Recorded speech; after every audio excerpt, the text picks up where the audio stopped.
Hello and welcome. This is the Bookworm and I'm Ansha Chaudhary. So, I guess you figured it out by the thumbnail that today we're going to talk about a thriller. Now, as far as I'm concerned, there are only two kind of people in this world. One, the people who love thrillers, and two, the people who haven't read a good enough thriller. So, irrespective of which category you belong to, I have a tremendous book that you must try out. The Silent Patient by Alex Michaelides.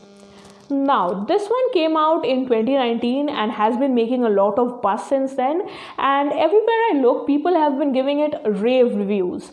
And honestly, I'm a little late to the party because I read it only last week, but boy, do I love it. I mean, it is one of the best thrillers that I've read in a really long time, and I'll list why.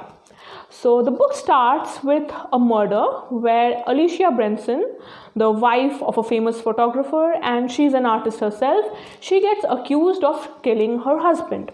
But the catch is, ever since she gets found at the crime scene, she just stops talking entirely.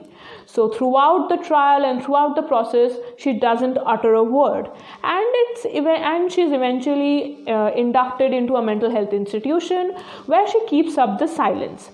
So with that mystery in place, cut to our other lead character, Theo Faber. This guy is a psychotherapist who has had a murky past, like he has had trouble in his childhood and so on, which gets revealed pretty much early in the book. So you know that this is a guy who has had a problematic past, and now he seems to be determined to get down to Alicia's story and to help her come out of it. So seems pretty obvious, right? There's an unsolved murder, there's a woman who has stopped talking, and there's this psychotherapist who is trying to get her to talk and to get the story out of her. Looks like we are going to navigate throughout the story with Theo.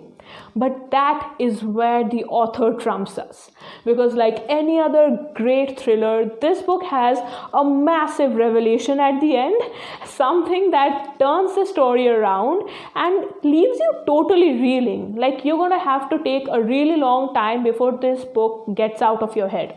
It's that good. And honestly, if you've read it, you know that in this book, the reader plays the part of the detective.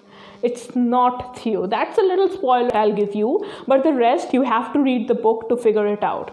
It's perfectly written, it's brilliant, and it's very crisp. The longest chapters are only a couple of pages long, so you won't have any problem reading it. It takes a little bit of time to pick up the pace, but once you're into the story, you're just into it. It's great. It's mainly a one-day read, so if you have a weekend ahead where you want to read something, just go for this one.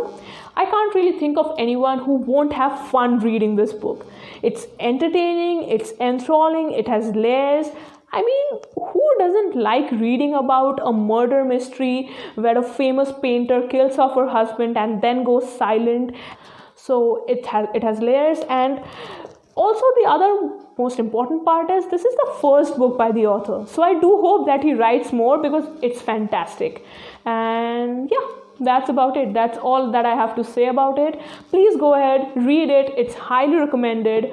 Also do mention in the comments what other books, reviews or recommendations that you want me to do.